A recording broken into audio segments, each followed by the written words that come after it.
Welcome back to Stu Structures. I am Mark Stewart, your favorite ferroequestrianologist, and we're here to continue our build on the freight house, so stay tuned.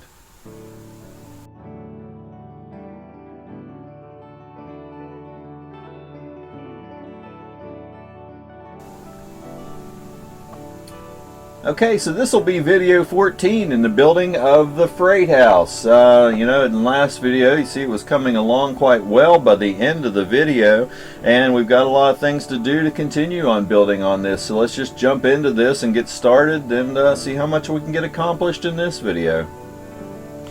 You can see here that I did finish all these supports under the second story roof. This is just a very tedious process coming through and putting all these in place, but it looks really good underneath. And then with the angles forming these gutters on the downside of the two sides of the wall, everything's in place, so we just need to get paint on everything. And then once I just did that, I came back and did all this by hand and brush. Some of this you could probably pre-paint in advance before you glue it, but it just the glue doesn't adhere as well if you have the paint issue there too, so I just always come back and hand paint them afterwards. Now the first story roof that we've got going on here, I'm just coming back and measuring all that. Remember, we've got to hang off the end of the building about 4.5 feet off the one end, and this other end where the second story building is, the roof line actually comes back across the front edge of both of those buildings. So I come back once I've got my measurements and cut those pieces, and then we have the roof ready to go on the first floor.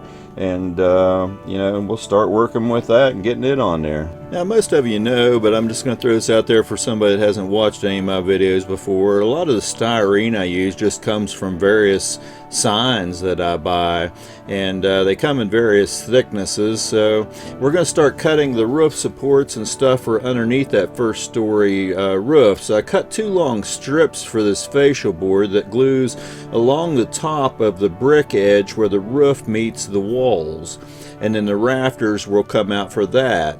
So then I just come back and cut long strips to make those rafters out of the same thickness as I did the facial board that went on the brick. Now the front and back edges of those rafters all have an angle, so I need to figure out what that angle is going to be. So once I get that done, I go ahead and cut one to length with the angles on it, and I just use it as a guide or a template to lay on top the other pieces and cut all the rafters.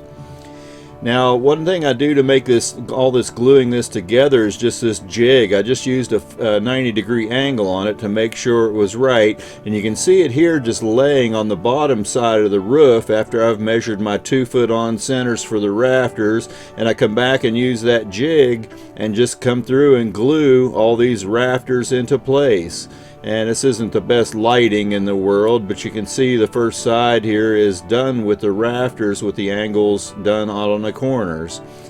And here is just, that's once I come through and do the ends. I didn't do the peak up in there because there's other stuff I need to add up in this end. But basically here you can just see that the basic rafters coming out from that are done all the way around. Now once I get the facial boards on all those, I need to start looking at this underneath that supports all those rafters. And there's one big long board that comes and supports all those, so I go ahead and cut 2 of those, one for each side, and then come back and glue each of those where it needs to be underneath of those supports. And you can just see this one here done on the first side, and here's not a very good lit photo either, but then I've got both of them on both sides of the rafters all the way the full length of the building, and that'll support them.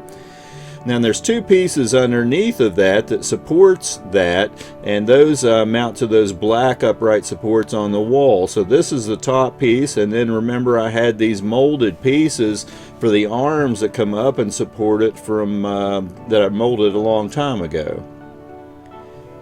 Now the building as it sits in Grafton right now, I just wanted to throw this out there. They are starting to restore this building. Indian red would have been the colors when this building was built in the 1800s, so they're using that red. I'm not sure, this might be a little bright, but it looks good on the building. and this is the color they're using to restore the building back to its 800 appearance. And they're going to turn this into a farmer's market and use it for the city. It's really nice that they could restore this building and get it from CSX. Sometimes CSX is not the easiest company in the world to work with, so I'm glad they were able to get this and restore it, and this is just several shots of that coming along as they work on it. Okay, so there you have another segment of Stu Structures. I'm going to break this off at this point. I know the next week and a half or so I'm not going to have a lot of time to spend on this building, so I'm going to go ahead and stop it here and get this video out there and continue on in the next segment in a couple of weeks or so. But anyway, you know, we're coming a long way on this building. This roof, I think before I go ahead and start adding those other parts underneath for these supports, I'm going to go ahead and come through and paint this, because when the more and more stuff you get in front of that to paint it, the harder it's going to be to paint. So I'm going to go ahead and paint that and just leave the bottom edge of the support where I have to glue things to bare and get everything else painted. We still have this end up here. Remember, there's a wooden structure up here in the eave of this that encloses all of that upper end in there. And you know, there's just a lot of things to still work on. The walkway that's on the railroad side here actually has an extension on the roof line that comes out to the end of where the platform would be. We probably won't start on that until we get this mounted on a base. There's a change in the terrain from the building here, from the parking lot side here to the railroad side. It drops off, and the platform, you know, poles and stuff have to be lower than what the building is here. So I think I'm going to go ahead and mount it on something and you know, work with that. We can also probably, once we get the extension on this end of the overhead, we can come back and maybe go ahead and do some parking area and, you know, brick or whatever in the parking area as well. But anyway, all that said, you know, it's coming along really nice. It's getting to the point though where I have to be careful how I handle it, because there's all this small stuff. I mean, I glue everything pretty solid, and most of my buildings I can, you know, move around pretty good. They're not that fragile. But the more and more tiny detail you get onto them, the more and more you have to watch where you put your fingers, because you're liable to just snap something off and have to re-glue it. This building is getting to that point. But you know, it's becoming a very nice building, and I showed you some of the shots there of what the town is doing now to redo this building. I'm glad they're saving it. A lot of the railroad structures were lost in Grafton over time, and I'm glad the city was able to save this building and do something with it. So in any case, thank you for coming back and sharing my videos with me. I do appreciate you spending time with me. Hopefully everybody's learning something. If nothing else, I say this over and over again, but you know, just jump out there and build something, whether it's an outhouse, a tool shed, a workshop, a shop, a building, you know, a bigger building, a commercial construction building, a town building for your city street, or whatever. Just get out there and experiment and play. You know, it's not that hard. It's just time consuming on figuring out how to do everything, what materials to use, and how to put it all together. In any case, thank you once again. I do appreciate you coming back and spending this time with me. Like and share these videos. There's a lot of people out there would like to know how to do this kind of thing.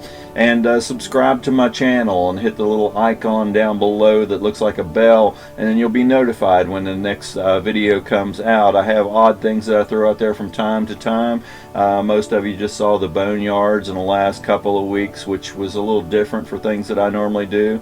I'm going to be covering that railroad more extensively in the future. But in any case, spend some time with your trains. We're getting back into the colder months, which tend to be more of a model railroading season for most people. So start dragging those boxes of stuff out, do a little scratch building, run some trains, and happy model railroading.